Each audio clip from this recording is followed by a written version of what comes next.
आघात. लेखिका प्रिया उंबरकर. वाचक स्वर सिद्धी गायकर.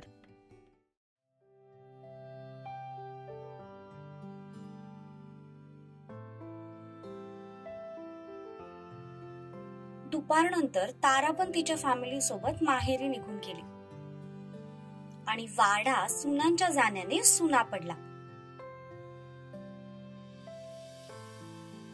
त्याच रात्री 8 वाजता सगळे जेवणाच्या टेबलवर जमले होते, पण कोणाचं जेवणाकडे लक्ष लागत नव्हतं, कारण घरातल्या 3ही सुना आज घरात नव्हत्या. त्यामुळे सगळं शांत शांत वाटत होतं. पोरी माहेरी गेल्यात पण करमनाच झालंय. हो ना अक्कासाहेब? माई, मी तर म्हंटल होतं ना नका पाठवू म्हणून. शिवा आररीत असते ती. काका, सगळ्या रीती भाती पाळत बसा तुम्हीच. आणि हे काय नवीन? म्हणे नवीन लग्न झालंय तर 1.25 महिना नॉनव्हेज खायचं नाही. 1.25 महिन्यात 1.25 डझन वजन कमी होईल माझं अशाने. गेल्या 8 दिवसांपासून त्याला नॉनव्हेज खायला मिळालं नव्हतं. त्यात लग्नानंतर 1.25 महिना नॉनव्हेज खायचं नाही अशी रीत असते हे कळाल्यापासून साहेबांचा राग 7व्या आसमानावर पोहोचला होता. कारण आठवड्यातून निदान 4-5 वेळेस तरी त्याला नॉनव्हेज लागायचं म्हणजे लागायचंच. त्याशिवाय त्याला जेवणच जायचं नाही. शिवा, जेवढं सांगितलंय तेवढं करायचं. आणि हो, त्या परत आल्यावर जाऊन जेजुरीचं दर्शन करून या. माईंच्या बोलण्यावर तो कसा बसा स्वतःचा राग आवरत गप्प जेवू लागला. जानकी, सत्या कधीपर्यंत येईल म्हणाला? 9 वाजेपर्यंत येतो म्हणाला. आता लग्नामुळे बरीच कामं खोळंबली होती त्याची, मग ती तर बघावीच लागणार ना त्याला. शिवा, सत्या म्हणत होता की तू पुण्याचा प्रोजेक्ट काही दिवसांसाठी लांबवलायस. हो अप्पा, जय सध्या आउट ऑफ इंडिया गेलाय आणि मी कुणा तिसऱ्याच्या भरोशावर ते काम चालू ठेवू शकत नव्हतं. आणि लग्नामुळे मलाही तिकडे जाणं शक्य नव्हतं, म्हणून मग 8 दिवसांपासून काम थांबवलंय. पण 4-5 दिवसात होईल परत सुरुवात. मग शिवा, तू एक काम कर, परवा तिकडे जा आणि मग काम पुन्हा सुरू करून दे. आणि येताना तसतस ताराला पण घेऊन ये. हो अप्पा, मी पण तोच विचार करून ठेवलाय. पण आधी मला जय सोबत बोलून घ्यावं लागेल.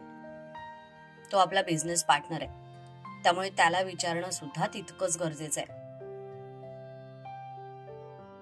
हा, विचार आणि मग पुढे काय करायचंय ते ठरव.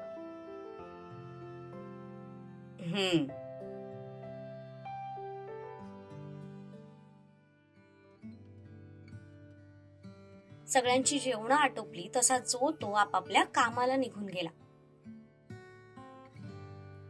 अक्कासाहेब आणि माई नेहमीप्रमाणे शतपावली करायला बाहेरच्या मोकळ्या हवेत गेल्या.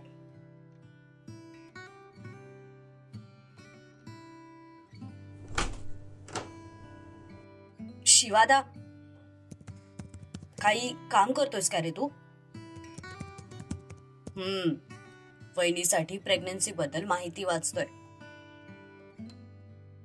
अरे पण ते तू वाचून काय फायदा? काय फायदा म्हणजे? आता आपल्याला वहिनीची काळजी घ्यावी लागेल ना, मग सगळं माहित असायला नको? तसा भाई घेतोच तिची काळजी, पण आपल्याला पण माहित असायला हवं ना. ते गर्भसंस्कार का काय ते असतं म्हणे, म्हणजे बाळ पोटात असल्यापासूनच त्याला सगळं शिकवलं जातं. काय सांगतोस काय शिवादा? आता तू त्याला पोटात असल्यापासूनच कुस्ती कशी करायची ते कसं शिकवणार? अबे येडपट डोक्याचं, कुस्ती नाही शिकवणार, पण असं म्हणतात की आपण जसं बाळासोबत बोलू किंवा वहिनी जे काही वाचेल, जे काही बघेल, त्याचा थेट परिणाम बाळावर होईल. म्हणजे थोडक्यात आपल्याला बाळाला जे काही शिकवायचंय ते आधी वहिनीला शिकवावं लागणार. अच्छा, करू आपण ते सगळं करू. पण शिवादा, त्या सगळ्याच्या आधी एक काम करू. कसलं काम? मी काय म्हणतो, आपण आज क्लबला जायचं का? तुला खरंच असं वाटतंय आपण क्लबमध्ये जाऊ शकतो? अरे का नाही जाऊ शकत? हे बघ, माझ्याकडे एक प्लॅन आहे. प्लॅन? कसला प्लॅन? शिवादा, आपण ना आपल्या बिग ब्रदरला घोळ्यात घेऊ. आपण त्याच्यासोबत जातोय म्हटल्यावर कोणी काही बोलायचा प्रश्नच येत नाही. बायको माहेरी गेली म्हणून तुझ्या डोक्यावर परिणाम झालाय की काय? अरे तू माझं ऐकून तरी घे ना. आपण बॅचलर पार्टी करणार होतो, पण तेव्हा भाईने आपल्याला परमिशन दिली नाही. तो काय म्हणाला होता आठवतंय ना, की लग्न झाल्यावर तुम्ही काही पण करा. मग आता झालंय ना लग्न, आता आपण जाऊ शकतो पार्टी करायला. सूर्या, आणि माईचं काय? अरे मी त्याचा पण विचार करून ठेवलाय. माई 9:30 ते 10 दरम्यान झोपी जाते. जाताना तिला सांगून जाऊ की भाईकडे जातोय, आणि येताना तिघं सोबत येऊ. आपण तिघं एकत्र आहोत म्हटल्यावर ती पण टेन्शन घेणार नाही. मग आपण भाईकडे जाऊ आणि त्याला पार्टीसाठी कन्व्हिन्स करू. त्याने शब्द दिला होता आपल्याला, आणि आता त्याला तो शब्द पाळावाच लागेल. बरेच दिवस झाले होते त्यांना क्लबिंग करून, त्यामुळे आता त्यांच्या मनातल्या सुप्त इच्छा जाग्या झाल्या होत्या.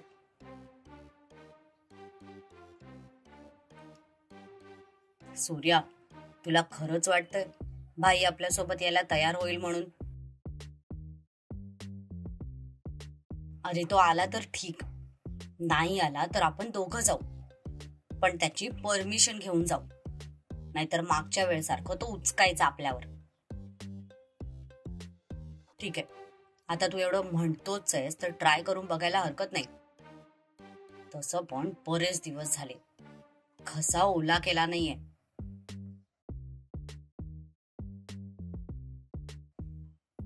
मग दोघेही फटाफट रेडी झाले. गाडीची चावी घेऊन खाली आले तर बाहेरच्या गार्डन मध्येच अक्का आणि माई गप्पा मारत बसल्या होत्या.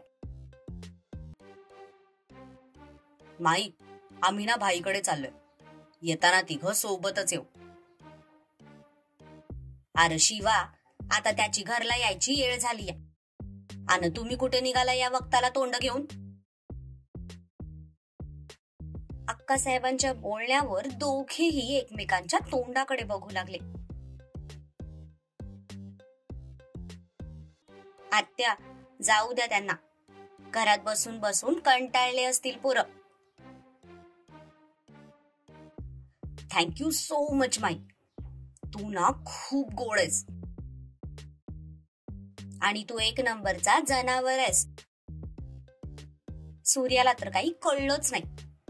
त्याने त्या वाक्याकडे जास्त लक्ष पण दिलं नाही.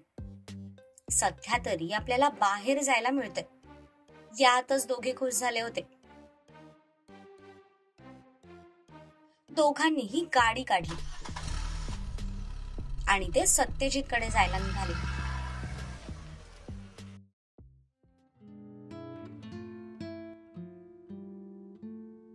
इकडे सत्यजित फाईलमध्ये डोकं खुपसून बसला होता. बऱ्याच पेंडिंग फाईल्सवर त्याला सह्या करायच्या होत्या, पण वाचल्याशिवाय तो ते करू शकत नव्हता. तो दुपारपासून त्यातच बिझी होता. स्टाफ केव्हाचाच निघून गेला होता. आता फक्त तो आणि त्याचे दोन जिगरी यार म्हणजे मन्या आणि दिघ्या तिघेच ऑफिसमध्ये होते. भाऊ,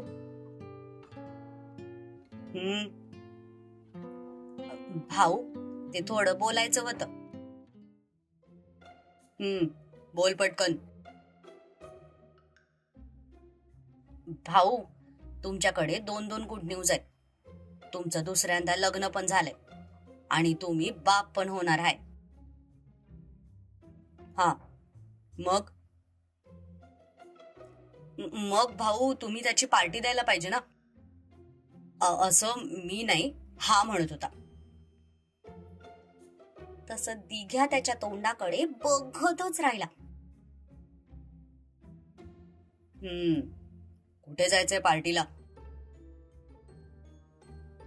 भाऊ, तुम्ही न्याल तिकडे यायला आम्ही तयार आहोत. की रंकाळ्यावर जायचं? येऊ का आपला नेहमीचा बॉक्स घेऊन? आत्ता पळत जातो आणि आत्ता पळत येतो बघा. नाही, तिकडे नको. एक काम करा, या सगळ्या फाईल्स लॉकर मध्ये ठेवा. राहिलेलं काम मी उद्या करतो. आता आपण मस्त एका ठिकाणी पार्टीला जाऊ. सत्यजितने हातातली फाईल बंद केली. तसं दोघेही विजेच्या चपळाईने कामाला लागले. अगदी 5च मिनिटात त्यांनी त्या सगळ्या फाईल्स उचलल्या आणि लॉकर मध्ये ठेवत कपाट लॉक केलं. चावी सत्यजित पुढे पकडली. सत्यजितने चावी व्यवस्थित ठेवून दिली आणि तिघेही तिथून निघाले.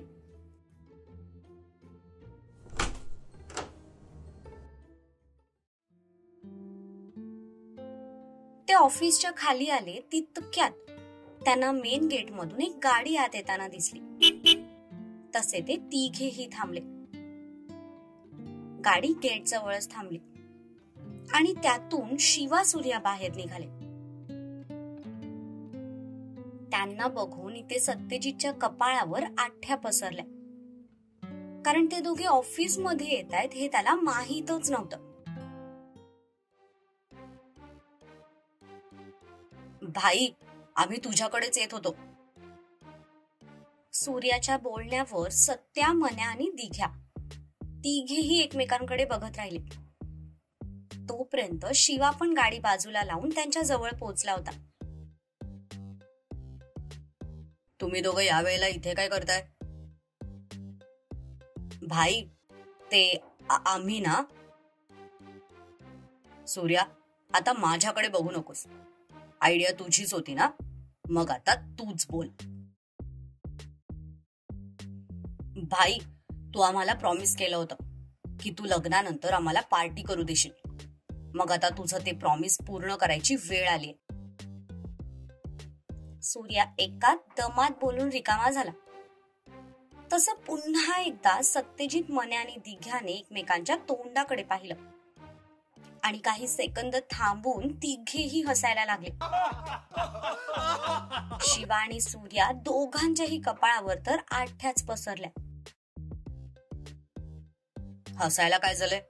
आम्ही काही जोक केलाय का?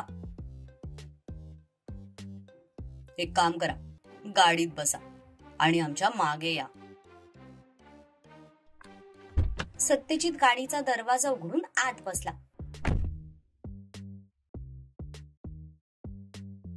भाई, आम्हाला पार्टीला जायचंय, घरी नाही. हो, पार्टीला जातोय आपण. चल शिवादा, पटकन गाडी काढ. इकडे दिघ्या आणि मन्या पण खुश होऊन गाडीत बसले. मन्या ड्रायव्हिंग सीटवर बसला.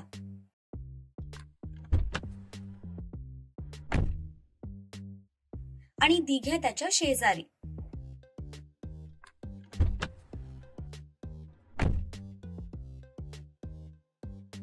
त्या तिघांची गाडी पुढे निघाली.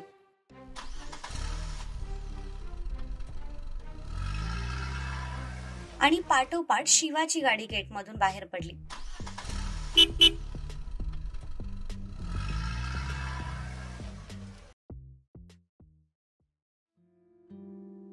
इकडे तारा तिच्या फॅमिली सोबत नुकतीच पुण्याला पोहोचली होती.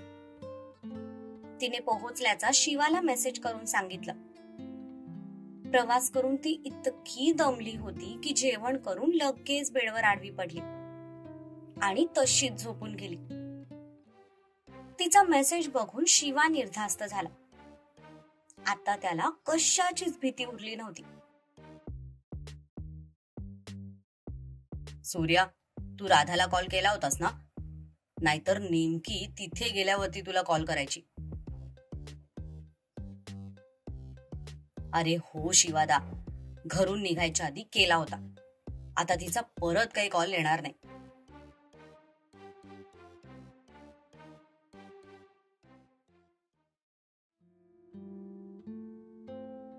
इकडे दुर्वा पण नुकतीच जेवण करून रूम मध्ये आली होती.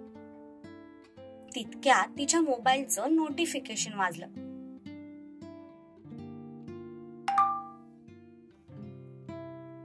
तिने मोबाईल हातात घेऊन पाहिलं तशी तिच्या चेहऱ्यावर एक सुंदर स्माइल आली. Badly missing you my little angel. तिने मेसेज सीन केल्याचं त्याने पाहिलं, पण तरीही तिचा रिप्लाय येईना. ते बघून त्याच्या कपाळावर किंचित आठ्या पसरल्या.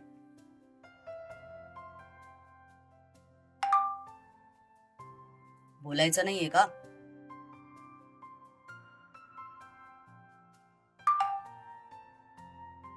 मला वाटलं तुम्हाला सगळं माझ्या मनातलं कळतं, तर हे पण कळलं असेल म्हणून रिप्लाय द्यायची गरज वाटली नाही.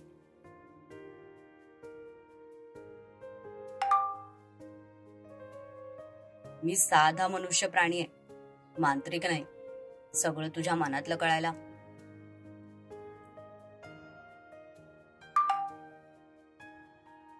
हो का? मग साधारण मनुष्य प्राण्याला बाकी सगळं कसं काय समजतं?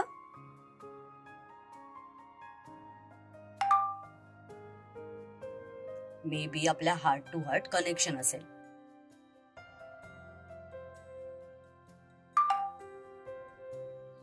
तुमच्या सगळ्यांची जेवणं झाली आणि माझी 2 मुलं बायका नाहीयेत म्हणून तोंड पाडून बसली असतील ना?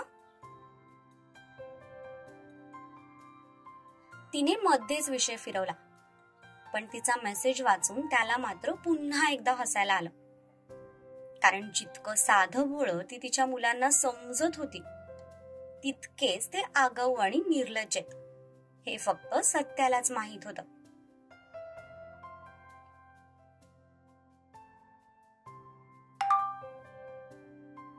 आम्ही सगळे बाहेर जातोय.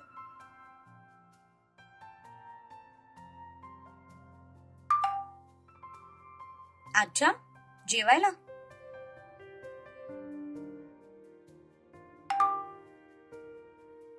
नाही, पार्टीला. तुझी 2 मुलं खरंच तोंड पाडून बसली होती, म्हणून विचार केला की जरा त्यांचा मूड चेंज करून आणतो.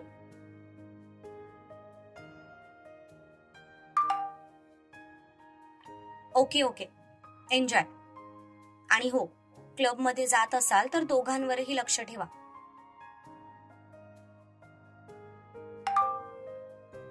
मी काय त्यांचा वॉचमॅन आहे त्यांच्यावर लक्ष ठेवायला? वॉचमॅन नाही, पण मोठे भाऊ आहात ना. आय नो, इतक्या दिवसांनी बाहेर गेलेत म्हटल्यावर तुम्ही लोक नक्कीच पिणार, आणि म्हणून त्या दोघांवर लक्ष ठेवा म्हणते. ते क्लब मध्ये मुली पण असतात ना.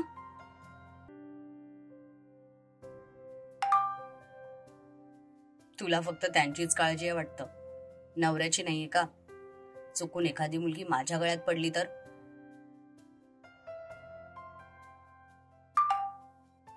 मला माझ्या नवऱ्याची काळजी करायची गरजच नाही, कारण मी सोडून तो कोणाला साधं जवळही येऊ देणार नाही याची खात्री आहे मला.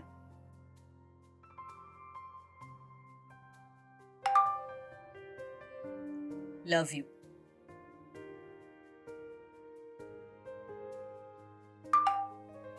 Love you too. काळजी घ्या. आणि हो, त्या दोघांवर खरंच लक्ष ठेवा.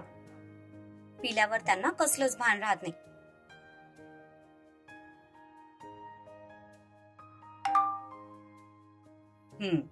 बाय.